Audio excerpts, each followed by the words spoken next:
Bueno, pues buenos días, ya casi tardes, nos acercamos a la hora de comer aquí en España, pero antes, para terminar y merecernos esa comida, vamos a pasar a la siguiente intervención en este curso de verano del Campus Justo 2023 sobre la cultura del entretenimiento en los mundos de Carlos V, vida social, rituales, fiestas, juegos y espectáculos. En esta jornada que estamos dedicando a celebraciones y creencias en la América virreinar, y que en esta ocasión concretaremos sobre el tema del sincretismo religioso indígena en el arte novohispano del siglo XVI, que correrá a cargo de la profesora Cristina Esteras Martínez. Ella es profesora titular de Historia del Arte Hispanoamericano de la Universidad Complutense de Madrid. Ha sido además comisaria de varias exposiciones nacionales e internacionales y sus investigaciones abarcan desde México a Centroamérica y a toda Sudamérica, perteneciendo además a diferentes academias, tanto en América como en España. Para nosotros es un honor tenerla aquí, aunque no es la primera vez en Extremadura y ha participado en otros eventos también en los que ha estado colaborando la Fundación y, cómo no, pues darle la bienvenida y esperando que esta sea la primera de muchas otras ocasiones. La audiencia es toda suya. Muchas gracias.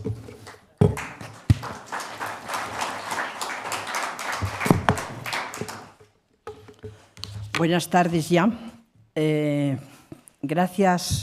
Muchas gracias a la Fundación y a los directores del curso que me han invitado y que he podido volver a Extremadura, en este caso tratando de transmitir uno de los momentos que me parecen más atractivos del arte de la América española y concretamente de México, y que se va a circunscribir este momento que voy a explicar acoplándome al periodo del curso, que es la etapa de Carlos V, porque es, entre otras cosas, no solo porque coincida con el curso, la cronología, sino porque desde mi punto de vista es, sin duda alguna, el momento quizá más interesante y además menos conocido en lo que es la interpretación de ese arte que se genera en la Nueva España, en la Ciudad de México, en estos años centrales del siglo XVI.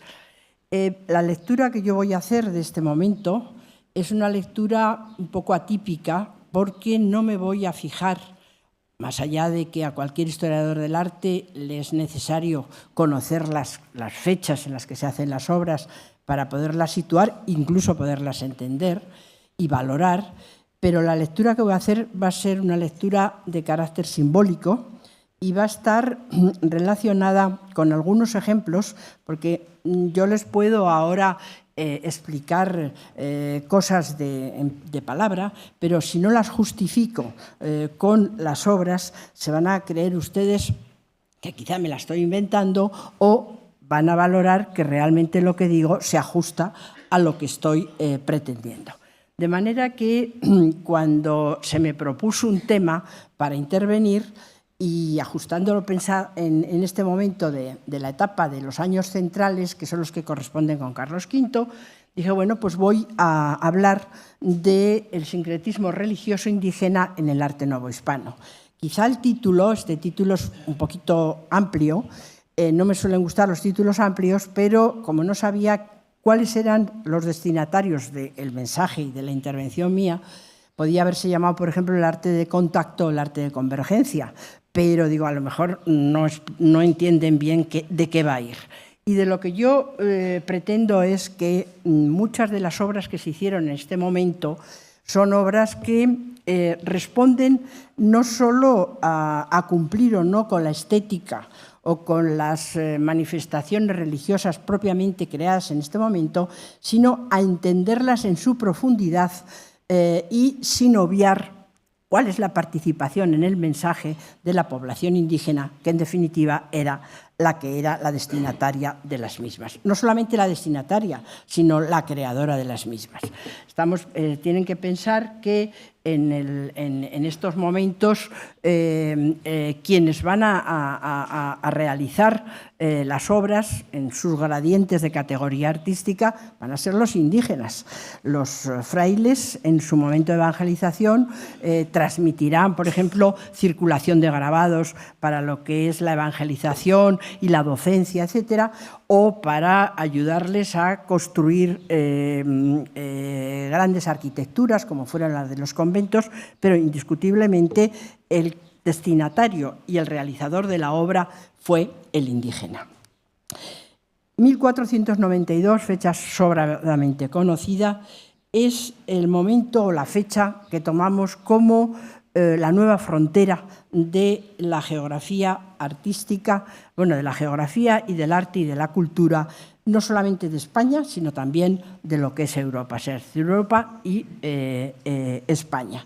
Y en este momento, bueno, hablo de 1492, pero a México no se llega hasta 1521, pero en fin, con la laxitud que me voy a referir, lo cierto es que se produce este contacto entre españoles e indígenas y es un contacto en el que van a converger lo que se trae de Europa y lo que existe en América. Normalmente se entiende que, malamente, que es una imposición, es decir, España se impone y en realidad que siempre la cultura que se impone es la que va a predominar sobre la dominada, pero eso no significa que lo que existe en esa cultura prehispánica se vaya a obviar, se vaya a anular, se vaya a destruir, como es lo que muchas veces se cree, incluso nuestros detractores lo van a publicitar y lo van a incluso a aumentar. De manera que esa imposición de la cultura española es real y en el caso, por ejemplo, de estos primeros años, donde va a privar no solamente la fundación de ciudades y la creación del modelo urbano maravilloso del damero, lo que va a primar va a ser la evangelización. Evangelizar va a ser lo prioritario y las órdenes religiosas van a ir llegando en distintos momentos, siendo los franciscanos los primeros que llegan y, por lo tanto, los que van a tener un papel más decisivo en este momento o en este periodo. Hay una superposición, lo he puesto con esta imagen, lo que yo llamo la superposición de culturas, a través de la representación, en este caso, de uno de los templos de Mitla, en la región de Oaxaca, y, como ven, está el templo y sobre el templo está la iglesia de San Pablo. Esto es lo que pasa realmente, es decir, esa superposición o esa imposición de lo español sobre la preexistencia. Pero no quiere decir que el mundo indígena desapareciera en absoluto, no solamente que no desapareciera, sino que se integra y a veces se produce también el efecto de la interacción y la transmisión, no solamente ya por ejemplo, lo que hemos visto en la gastronomía, sino en otras muchas cosas, del impacto de lo americano en el mundo español y en el mundo europeo. España se proyectó homogéneamente. Fíjense ustedes que no hablamos, cuando llegamos allí, ni hablamos en gallego, ni en vascuence, ni en valenciano, ni nada, sino que la gran habilidad del momento es la traslación con un solo lenguaje, que fue el castilla, como dicen allí, o el castellano. Y eso lo que permitió fue definitivamente el articular ese amplísimo territorio americano en muchísimo menos tiempo que, por ejemplo, el Imperio Romano cuando se extendió por el Mediterráneo. Si tomamos las fechas de uno y tomamos las fechas de otro, será una cosa verdaderamente espectacular. La acción española y gracias... Bueno, también con lo jurídico y sobre todo con la lengua, ese avance territorial fue extraordinariamente rápido. Yo voy a quererles, a ver si los convenzo, no sé si hasta ahora ya que están débiles van a ser capaces de seguirme, pero yo lo que quiero convencerles con mi enorme cariño que siento hacia el tema americano es que las expresiones artístico-simbólicas indígenas no mueren con la conquista, no murieron en absoluto con la conquista, incluso pervivieron y en algunas zonas americanas han sobrevivido prácticamente hasta nuestros días. Se van a incluir símbolos de origen prehispánico en el arte colonial y en la lectura hasta que vamos a ver de las imágenes espero que bueno, que las vayan viendo y si no luego al final me pueden preguntar. Lo primero que tenemos que tener en cuenta es, cualquier historiador del arte que se acerque a América, es que hay un elemento absolutamente decantante que es el tema de la escala. El tema de la escala en América es brutal.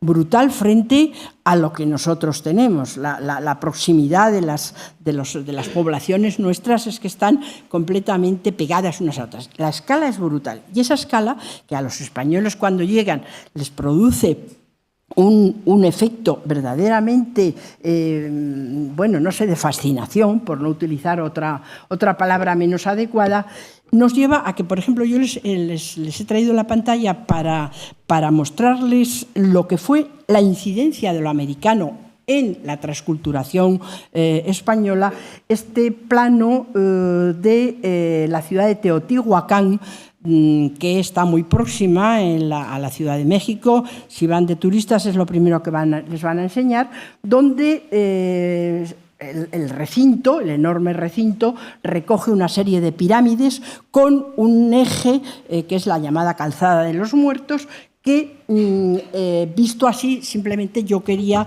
que apreciaran dónde están las pirámides y el tamaño, aunque aquí la escala no se refleja demasiado. Quizá en las fotos sí, y en esta vista lo que estamos comprobando es la Gran Pirámide de la Luna, que es la que aparece en la parte superior de la pantalla, con este recinto, esta gran explanada delante y ese eje que han visto en la otra diapositiva, que es la llamada Calzada de los Muertos. Y en lo que yo voy a insistir, pasando muy de puntillas, porque podríamos haber elegido muchas más cosas, es cómo hay algo del mundo prehispánico que va a formar parte de este mundo, ya no solo de la época de Carlos V, sino incluso posterior, que es la extraversión del culto, porque los prehispánicos no hacían las ceremonias dentro de espacios cerrados, sino que se hacían en espacios abiertos. Por eso, en este caso, esta gran explanada es la que recibe la orientación desde la pirámide de la Luna de los acontecimientos religiosos. La vista contraria, desde la pirámide de la Luna hacia el fondo, tiene para mí la intencionalidad de mostrarles la gran extensión, es decir, la escala del mundo americano frente a lo restrictivo del mundo europeo, y confirmar ese sentido de la extroversión del culto que, desde luego, indudablemente debió impresionar, porque no pasa, debió impresionar a los españoles. No me pasa. A ver, ¿dónde está el técnico? Ay, perdón, ahora ya. Es que se pone como duro. Bueno, esta escala, por Dios, parezco la mujer orquesta, parezco la mujer orquesta. Bueno, de esa escala, lo único que voy a mencionar es la incidencia que tuvo y la habilidad de las órdenes evangelizadoras y fundamentalmente de los franciscanos. Ahí tienen dos imágenes de dos conventos donde al fondo, en la parte superior, se ve lo que era la dependencia del convento con el claustro, etcétera, y el gran espacio abierto que era el atrio. Bueno, ese atrio no es casual, sino que es la consecuencia de esa extraversión del culto que, heredada del mundo prehispánico, pasa a manos de los evangelizadores. Y ahí los evangelizadores tienen unos recursos, tenían pocos recursos económicos. En realidad estos espacios son iglesias a cielo abierto, son iglesias a cielo abierto que se cierran esos atrios con unos simples muretes que pueden resolverlos fácilmente los indígenas y diseñarlos los frailes para que puedan cumplir con la evangelización que se realizaba en estos espacios. Esta es una vista que nunca puede sacar en una foto lo que es el tamañote, como dicen en México, el tamañote de esos claustros, de esos atrios, porque son espacios verdaderamente enormes para recibir en ellos a los indígenas, hacerles la evangelización en todos los sentidos y la realización de la misa. Hoy en día estos conventos, como pasa aquí, pues están medio ajardinados. Esto es una... Y hay algunos que están incluso convertidos en campos de fútbol, ¿no? Pero bueno, estas son cosas que pasan con la modernidad y con el darle el uso. Esto va a ser horrible.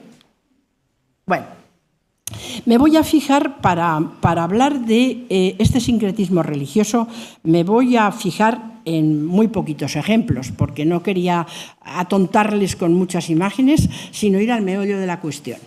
Y me voy a fijar y voy a potenciar el hablarles de la plumaria o el arte de las plumas, que fue uno de las obras de arte más interesantes y que además indiscutiblemente tienen su origen prehispánico. Es decir, esto no fue una obra española, sino que es prehispánica. Se ha hablado hace un momento del famoso penacho de Moctezuma, que cuando se habla de plumaria siempre aparece, o sea, es una imagen recurrente. Pero he de decir que este penacho, que teóricamente es de Moctezuma y que está en Viena, hay grandes problemas puesto que se ha hablado de que había venido con uno de los envíos de Carlos, para regalos de Carlos V. Hoy hay mucha duda de que este penacho sea una obra auténtica. Yo cuando en el año 16, me parece que fue el 17, ya no me acuerdo, monté la exposición de Hernán Cortés, una de las obras que, claro, que había que pedir, sabiendo que no nos la iban a dar, pero había que pedirla, a Viena, lógicamente no nos la dieron. Ahora he leído recientemente que el presidente de México ha pedido también y tampoco se la han dado. Bueno, es verdad que la plumaria es un arte que es muy débil, es muy vulnerable, porque primero pierde color con las plumas con mucha facilidad en cuanto se expone al aire, y segundo, es que me gusta veros a vosotras, lo que pasa es que las plumas, a pesar de que pierden el color, son muy vulnerables porque les entra la polilla si no están bien conservadas. Total, que hoy en día tener una obra de plumaria bien conservada, eso es un bien de una cotización tremenda, que se pagan verdaderas millonadas y que todos los museos querrían tener sus correspondientes obras. Bueno, en el mundo mesoamericano, y concretamente en el caso de México, en la época prehispánica había unos colegios, unas escuelas, donde los amantecas, que es como se les llamaba a quienes trabajaban la plumaria, iban a unas escuelas de élite que se llamaban Calmecac y que ahí trabajaban las obras. Cuando llegan los evangelizadores, cuando llegan los españoles, si queréis, estas obras no se rechazan en absoluto, sino que todo lo contrario, que se aceptan, y se aceptan incluso hasta la actualidad con una quizá degradación de calidad, pero se siguen haciendo en distintas zonas de México. Se van a empezar a valorar por los españoles, de ahí que no solamente se continúe el trabajo, por ejemplo, en San José de los Naturales, en la Ciudad de México, un convento de franciscanos, donde potencian todo lo que, digamos, son las artesanías, sino que se empiezan a mandar, como se ha dicho antes, como regalos y como obsequios de gran importancia a Europa. Estos regalos que se mandan a Europa son prehispánicos y son ya de la época del periodo virreinal, es decir, que tendríamos dos tipos de objetos. Por ejemplo, Hernán Cortés, en el segundo envío que hace, me parece, si no me falla la cabeza, que envía nada más y nada menos que 117 obras de plumaria como regalo a Carlos V. Carlos V tuvo, y cualquier inventario que se maneje de esta época, salen obras de plumaria, porque era muy cotizada. Ahora, lo que pasa es que era cotizada ¿por qué? O sea, aquí tendríamos que tener la primera reflexión. Las obras de plumaria se consideraban como obras de arte, como obras que encerraban un simbolismo muy especial, que entendían los europeos por la plumaria. Pues por la plumaria únicamente la entendían como obra exótica, como podía ser el rinoceronte que llega y que luego dibuja Durero, o como los elefantes que se le mandaban a los embajadores y el embajador lo mandaba desde Lisboa, lo mandaba a Roma. Es decir, que una cosa es la percepción de la obra por el ojo europeo que no entiende, como dicen en México, que no entiende, y otra cosa es lo que realmente se expresaba a través, oye, esto no me va. Ahora, bueno, podía haber traído muchos detalles, pero en los códices desde el Códice Mendoza, hay representaciones, y muchas, y muy importantes, de lo que son los caballeros que llevan la plumaria, tanto en los escudos como en los penachos. Representaciones de estas... ¿El del medio? Míralo, el del medio no me chuta. Ahora, bueno, este sería otro, así creo, más expectación. Este es otro de los muchos ejemplos de un chimal, de un escudo de plumas, que estuvo en el gabinete de curiosidades de Fernando II, que es otro de los Austrias que adoraba los objetos exóticos y que los reúne en el castillo de Ambrás. Este es uno de las piezas de plumaria prehispánicas que llegan a Europa y que, fijaros que en estos gabinetes de curiosidades y de maravillas, bueno, oye, no, pero, bueno, sí, pero es que luego está uno pasa y es un mareo. Bueno, a ver, revísalo porque yo creo que se ha quedado sin batería.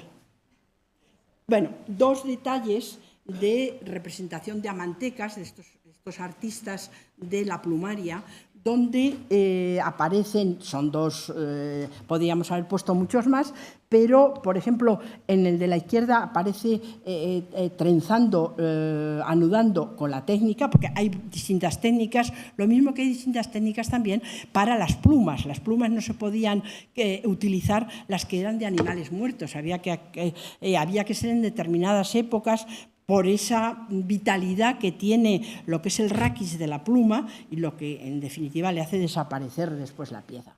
O, por ejemplo, el penacho que está construyendo el de la derecha con plumas de quetzal.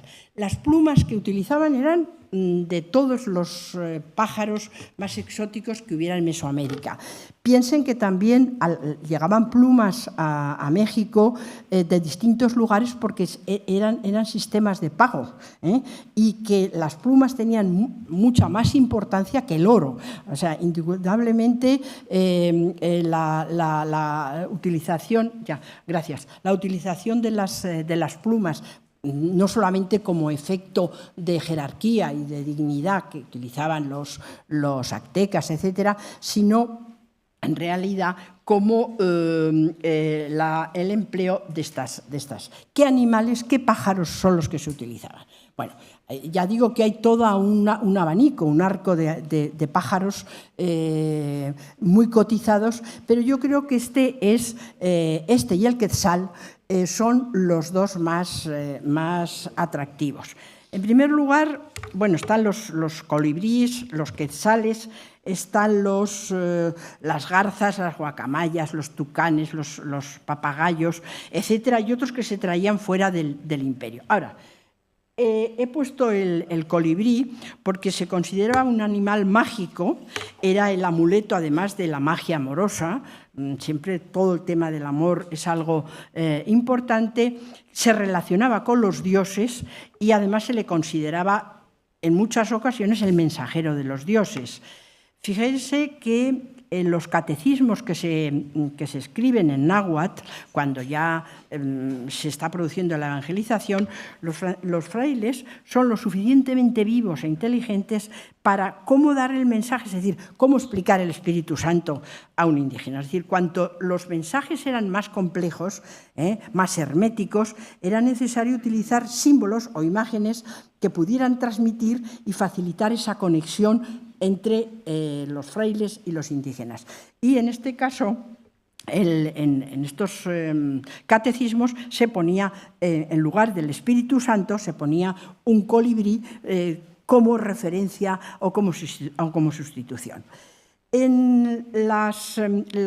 A lo que voy de interés, más allá de que nos parezcan bellas, y hay escritos, por ejemplo, con el embajador de Venecia en España, en el 1525, escribe y dice que no ha visto nunca unas piezas con unos bordados y unas pinturas tan extraordinarias. Es decir, la presencia de la plumaria en las obras ya de la época colonial o virreinal resulta que se consideraban más pintura o bordado que lo que era realmente el arte plumario.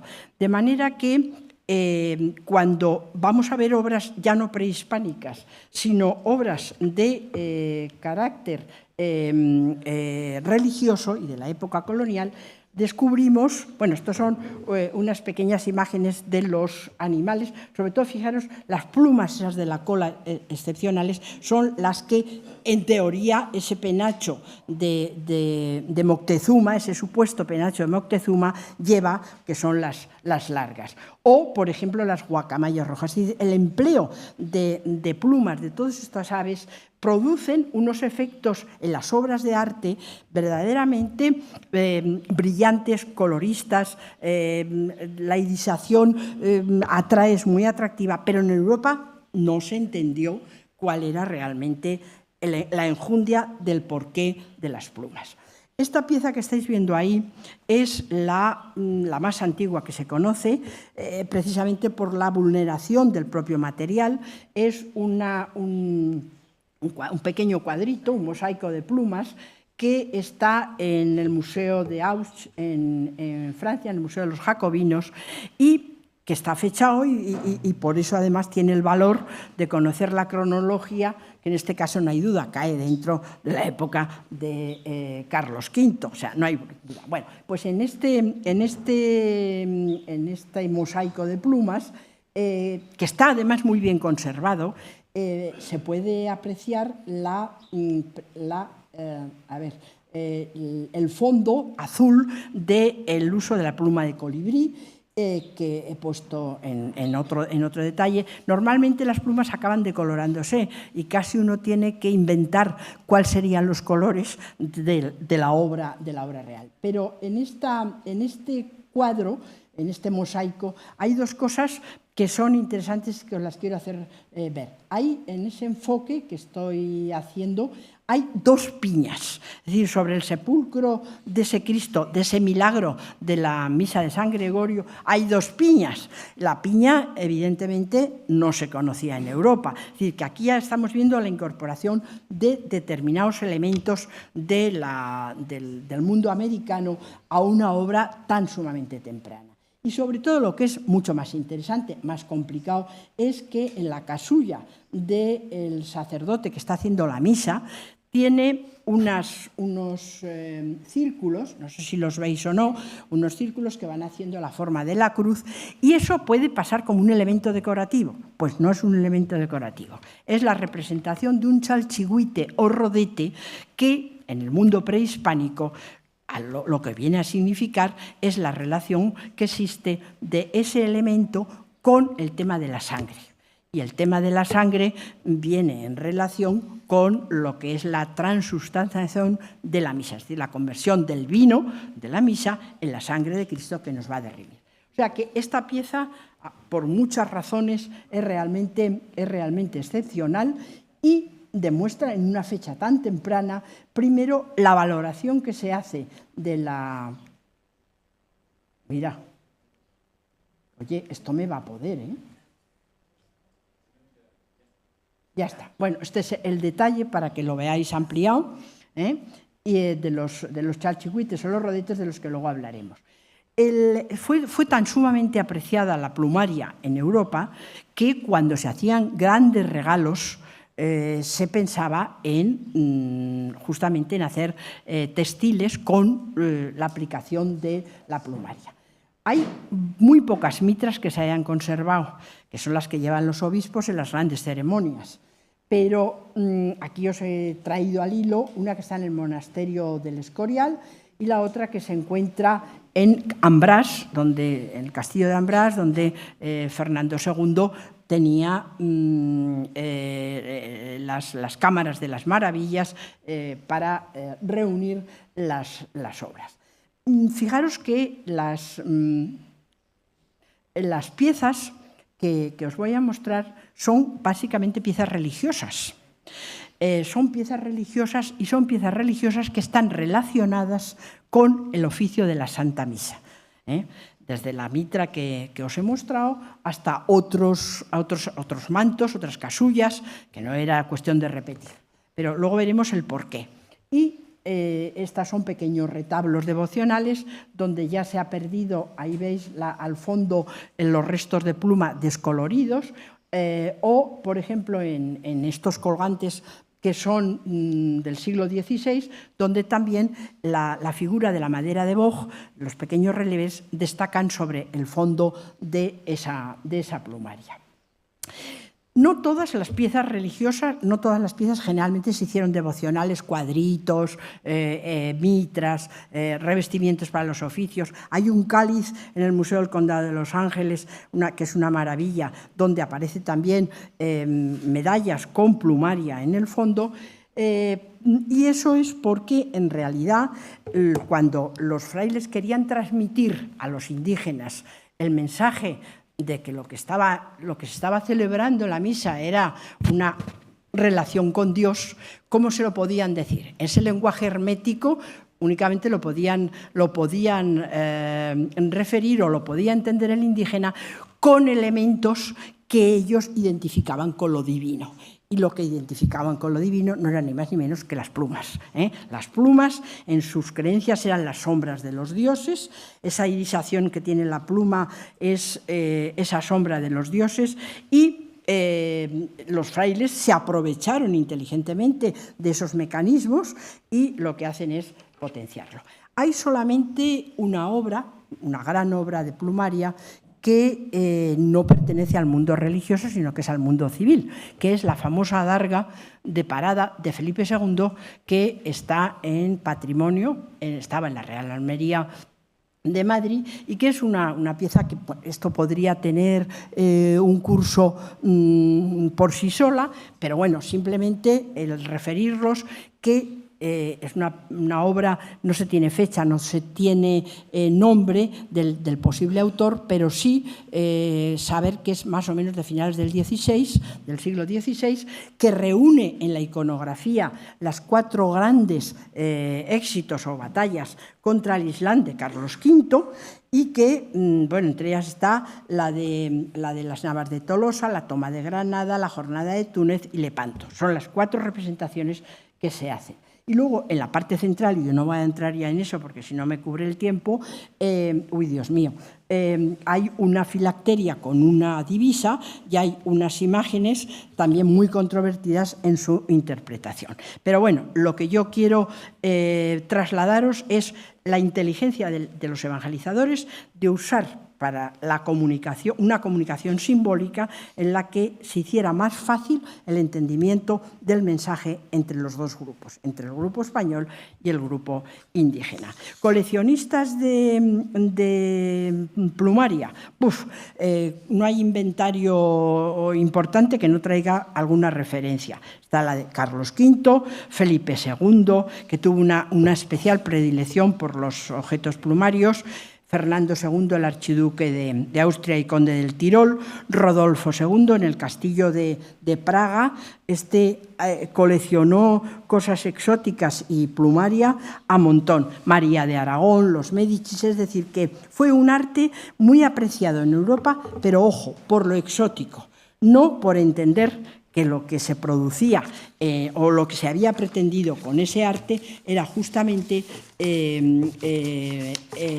entender la simbología que encerraba y la función del propio arte. Bueno, esta es una pieza verdaderamente excepcional que está en una colección de Ginebra, donde es un gran portapaz. Bueno, quizá los jóvenes ahora no sabéis lo que es el portapaz, pero es una de las piezas que se da en la misa para dar la paz. Lo que ahora damos la mano, antes se daba con una gran obra de arte, y se besaba, ya para hombres y para mujeres. En este portapaz, en la escena principal y en la escena del tímpano, se pone plumaria, o sea, tiene plumaria. ¿Por qué el portapaz? Bueno, porque también es un objeto que tiene relación con la misa, como estábamos viendo. Pasando o dejando la plumaria, la integración o la disposición de elementos prehispánicos en obras, ya no solamente coloniales, sino directísimamente con tema religioso, como puede ser este relicario que tiene la medalla, o sea, es un relicario con un Agnus Dei, y voy a decir ahora la importancia mismo, pero creo que todos estáis un poco alucinados de ver cómo lo que sería el monte del Gólgota, donde la cruz de Cristo fue clavada, o el monte del Calvario, como vosotros queráis, está en este caso dispuesto con una calavera enorme de cristal de roca. Bueno, pues esa calavera de cristal de roca es una calavera, bueno, está en el British de Londres, en el Museo Británico de Londres, y son calaveras aztecas, de origen azteca, donde, en este caso concreto de la cruz relicario, lo que se ha hecho es sustituir en la imagen de lo que era la montaña del Gólgota y el cráneo que va representando lo que es la muerte de Cristo, sustituirlo por una calavera del mundo prehispánico. Es una pieza realmente excepcional. Estas calaveras se llaman zompantlis y significa la palabra náhuatl cráneo en hilera.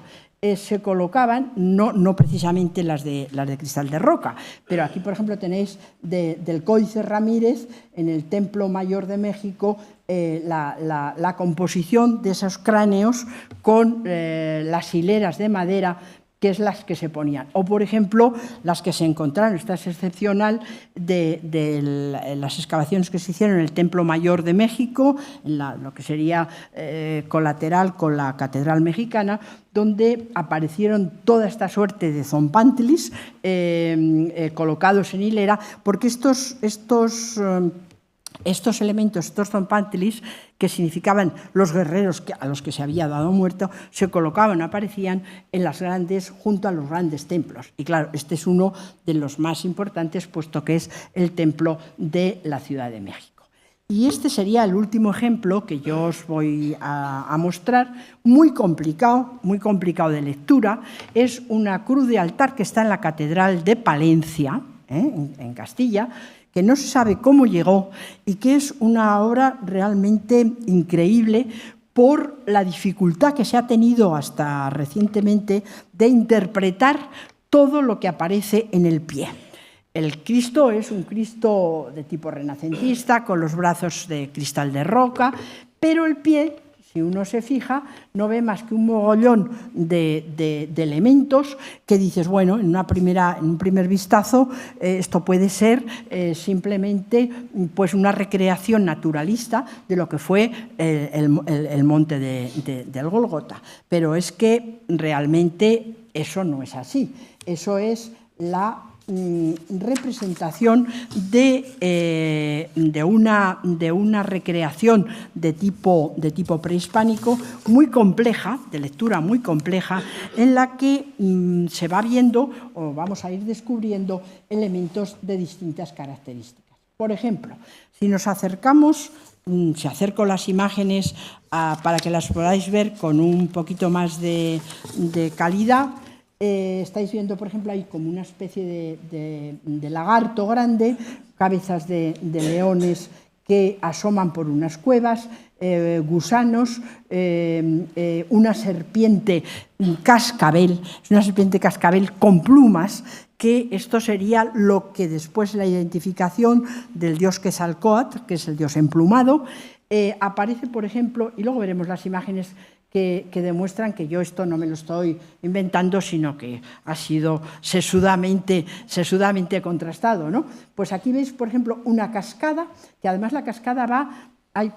la cascada va rodeando todo lo que es la montaña, o sea, pasa por debajo de Cristo y del Calvario, y bueno, uno puede pensar que esto es eso, animales del monte, las cuevas. Bueno, pues no, esto es una representación de estética teotihuacana, de influencia teotihuacana clarísima, donde lo que se ha hecho es sustituir en la mentalidad de quien lo está viendo, de ese monte de Gólgota para nosotros, para los que conocemos la religión cristiana, por la famosa montaña sagrada mesoamericana. O lo que sería también la montaña florida. Por eso vamos a encontrar nopales. O sea, si uno se fija, bueno, esta pieza que es de la Catedral de Palencia, cuando se clasificó hace ya muchos años, se pensó que era alemana. Y se pensó que era alemana por ese batiburrillo de elementos que aparecen en el pie. Bueno, era cuestión de ponerse uno las gafas de detalle y de darse cuenta que una serpiente emplumada no es, desde luego, para nada un animalito, un reptil de origen europeo. O, por ejemplo, la presencia de nopales, etcétera, una serie de elementos. O, sobre todo, esa cascada que tenéis ahí, y que lo que está reproduciendo, además, miméticamente, es la falda de la diosa Chalchihuitilque, que es la diosa de los ahogados, es la patrona de los nacimientos, de la navegación, y se representa muchas veces, como aquí en este códice borbónico, con los niños pequeños que van por la falda de esta diosa, que es además una diosa que es pareja o dualidad, nada menos que de Tlaloc, que es el dios de la lluvia. De manera que esta representación que hemos visto en la imagen anterior se corresponde plenamente. O incluso los ramales que tiene este río, ahí, en esos redondeles que veis, son esos chalchihuites que hemos visto en la casulla de la misa de San Gregorio. O sea, que el poner un detalle de vista en cada uno de estos elementos nos va a proporcionar.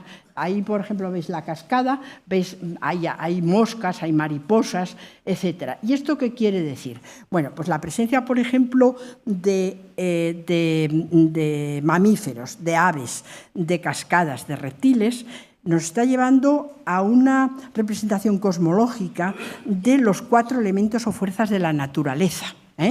Y donde, aparte del comentario que os he hecho de la serpiente emplumada y de la idea de reconocer o identificar a Quetzalcóatl, está sobre todo, por ejemplo, las mariposas, que en el mundo mesoamericano tienen muchísima importancia porque la mariposa, por el fenómeno de la metamorfosis, por la resurrección, la presencia de la misma en esta cruz, pues estas cruces se ponen en el altar, es preceptivo durante la misa poner la cruz. Entonces, esa presencia de las mariposas aluden a la resurrección prehispánica y a la resurrección de Cristo, cuando nos redime por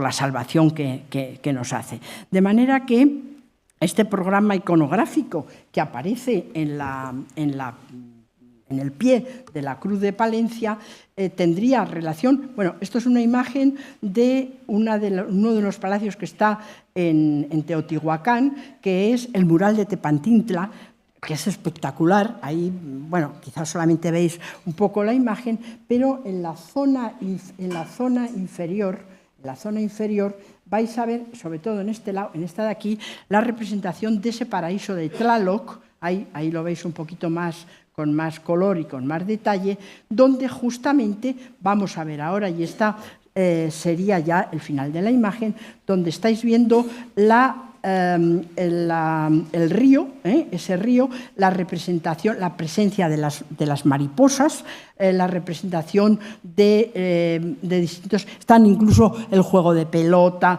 las vírgulas, que son la representación de la palabra, etcétera, etcétera, y que indudablemente responde a esa interpretación de tipo de la estética teotihuaca, que se recoge en la falda de la diosa y no solamente en este famoso mural, que es uno de los más interesantes. Por lo tanto, la cruz de Palencia pasa a ser de una cruz cristiana que tiene una función completamente establecida para la misa, en una interpretación de contenido cristológico, es decir, el programa es cristológico, con un significado cosmológico, con el simbolismo de muerte, resurrección y redención. Es decir, que a través de esos mensajes, de esas imágenes que podríamos no entender si no conocemos el mundo prehispánico, nos quedaríamos en una interpretación cristiana europea, pero y el mensaje en este sentido es que cualquier investigador que se acerque al mundo americano tiene que ponerse las gafas no europeístas, sino hacerlo desde la perspectiva propiamente americana y no hacerlo desde la perspectiva europea, porque si no la lectura va a ser equívoca la mayor parte de las veces, y sobre todo que en una época como esta de Carlos V, yo creo que el haber sabido mantener e incorporar elementos con una simbología tan inteligente, me parece que es algo que es aplaudible, entendible y sobre todo mostrable. Así que muchas gracias. Yo creo que esta es la final y me quedo con el colibrí para que tengáis la imagen de lo que es el mundo de la plumaria. Podría haberos contado muchas más cosas, pero aquí el tiempo es el tiempo y no nos queda más remedio que ser dóciles, aunque no lo seamos. Muchísimas gracias.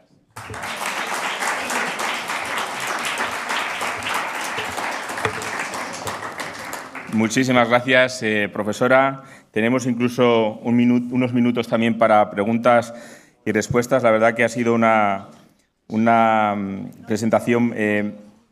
Perdón, ¿qué pasa?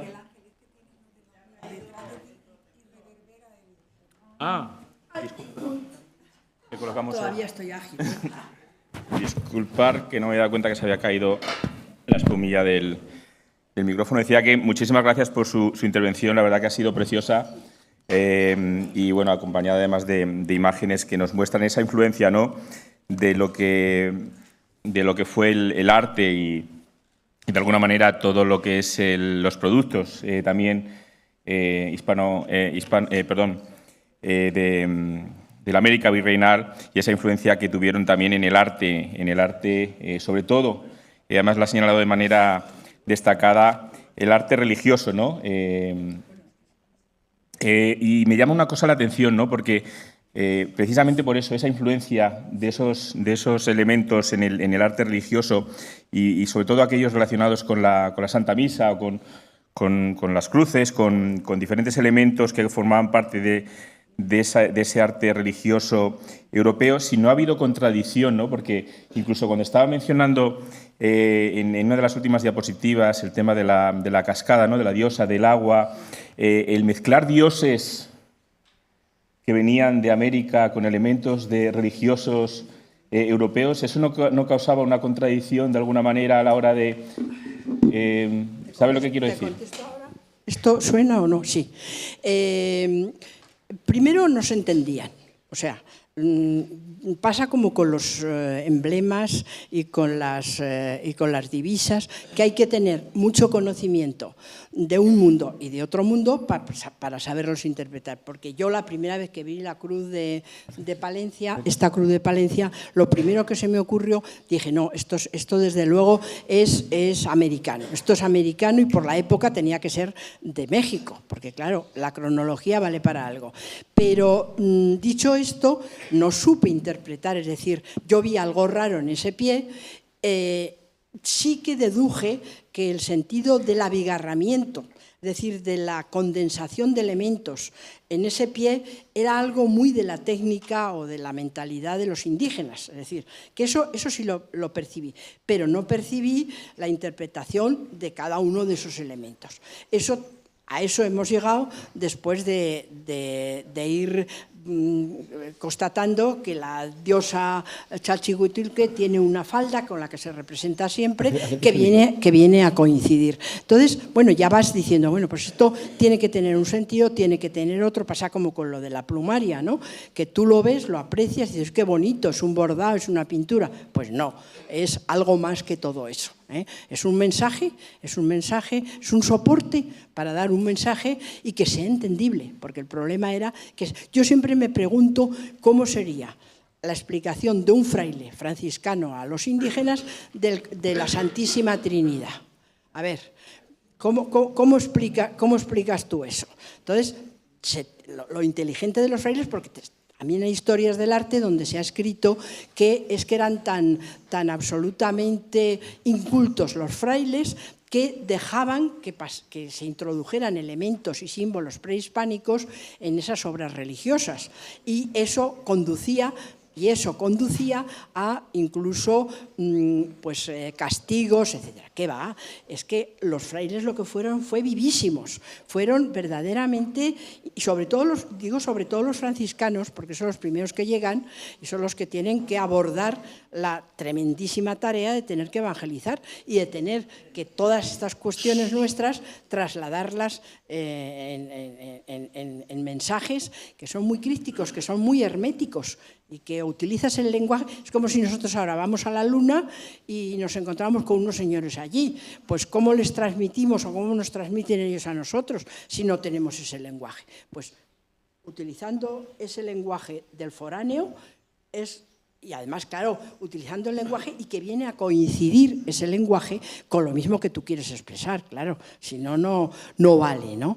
Pero por eso yo digo que este periodo es un periodo excepcionalmente interesante, y otro tema que es muy, muy interesante, que es no anular la aceptación de lo indígena y el valor de los propios evangelizadores, es el tema, por ejemplo, de ver el urbanismo americano, que se propicia y se propaga y se potencia en la época de Carlos, Reyes Católicos y fundamentalmente Carlos V.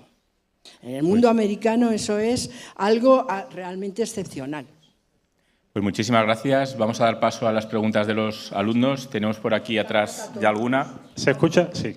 Sí. Buenas tardes, me llamo Manuel, vengo de la Universidad de Jaén. Lo primero, felicitarle por esta ponencia, la verdad que ha sido muy interesante, sobre todo esta mezcla esta hibridación, ¿no? Que demuestra cierta convivencia entre lo que es el arte europeo y el natural. Y la verdad que esta ponencia me ha venido muy bien, porque hace un par de fines de semana estuve en Arjona. En Arjona, localidad de Jaén. Sí. Y en la cripta del santuario de los patronos del pueblo existe un barroco, un retablo barroco neocolonial que yo cuando vi aquello allí digo, ¿esto qué está haciendo aquí? Y la verdad que es muy llamativo porque era un retablo de un piso sencillo con 3 calles. Y tú te fijabas, por ejemplo, en las columnas, que estaban con acanaladuras estriadas, los capiteles eran emplumados, había mucha plumaria. También, por ejemplo, había una policromía que era de un color verde y rojo, que tú lo ves, incluso el ojo que no entiende dice, esto no es lo de aquí, esto no es de aquí. Entonces, yo cuando vi aquello, y sobre todo ya después de esta ponencia, mi pregunta es, ¿qué grado de retroalimentación existió y qué obras podemos encontrar aquí en el ámbito peninsular que reflejan este arte novohispánico? Bueno, esto es... mira, yo tengo un lema y es que todos los caminos de América conducen hasta Extremadura. Ese es mi lema que tengo grabado desde que acabé mi licenciatura y el maestro mío catedrático de la Universidad de Madrid me propició hacia el tema americano. Podía haber elegido cualquier otro. Bueno, pues el tema americano. Y justamente lo primero que hice, bueno, aparte de mi tesis doctoral, que no fue en este campo, sino que era de conocimiento y preparatorio para lanzarme después al mundo americano, era venir a Extremadura. Y empecé a recorrer, bueno, yo me he recorrido toda la provincia de Badajoz, toda, me la conozco mejor que la mía, porque fui de iglesia en iglesia tratando de hacer inventarios y sobre todo haciendo un relevamiento de las obras americanas que Extremadura tenía. Y Extremadura, la provincia de Badajoz, que la provincia de Cáceres, o ha desaparecido o no se ha hecho bien el S. No me quiero meter con los que la hayan hecho, pero lo cierto es que la provincia de Badajoz es riquísima en patrimonio americano que ha sobrevivido, porque lo que hemos podido destruir, eso es tela marinera, ¿no? Pero la obra americana en España, me parece que este es mi vaso, la obra americana en España ha sido desde el siglo XVI muy, muy abundante, porque lo primero que hacía el español que marchaba a América, que tenía una cierta posibilidad económica, lo que hacía era enviar obras a España. Y básicamente lo que envían es obras de plata, porque a través de la platería el lucimiento del indígena del indiano es mayor, porque las obras de plata se exhiben en el altar mayor, en las grandes fiestas del pueblo, donde todo el mundo dice, mira, eso lo mandó Juanito o eso lo mandó Pepito. De manera que lo más requerido para devolver el afecto y la muestra de su éxito es justamente la platería. Pero vamos, se mandan Virgen de Guadalupe, hay montones. Muchísimas gracias. ¿Alguna? Pero vosotros que estáis en Extremadura, meterle el diente a la... Este es el espacio. Pues muchísimas gracias. ¿Alguna pregunta más por parte del público? Sí, allí tenemos una mano más levantada. La última, por favor. Hola, buenas. Soy Rodrigo García de la Universidad de Salamanca. Y era una pregunta breve, era simplemente saber si la producción artística iberoamericana tradicional continuó después de la llegada de los colonos o si se interrumpió de forma abrupta con él. Bueno, en primer lugar, no llames colonos. Estamos como con lo del arte latinoamericano. Y eso hay que disciplinarse porque... Bueno, entraríamos en un tema un poco controvertido de si colonizamos o no colonizamos. Pero bueno, a lo que voy, a contestar uy, está fallando la garganta. Es la emoción, es la emoción. Perdón, me he perdido. ¿Qué habías preguntado? No, en absoluto. Por ejemplo, la plumaria se sigue haciendo. Lo que pasa es que la calidad entre lo que se hizo en la época de Carlos V y lo que se va... Ya en el 17 va bajando esto. Y sin embargo se sigue manteniendo. O sea, en México y en Mesoamérica se trabaja la plumaria. Ahora, con mucha menos calidad, pero es una artesanía, hoy artesanía que no se ha perdido. Se me olvidó antes deciros, y ya con esto termino, que esa adarga de parada de Felipe II primero es excepcional porque es la única que se conoce y la única pieza civil realmente importante, pero es que se salvó de un incendio que hubo en la Real Armería en Madrid en 1884 y por eso ha estado durante muchísimo tiempo negruzca por el humo, completamente embadurnada de hollín, hasta que prácticamente a mediados del siglo XX es cuando se limpió y se recuperó, y de todas maneras está muy perdida pero es una pieza realmente excepcional esa adarga. Bueno, pues nada, pues muchas gracias, muchísimas gracias y hasta la próxima.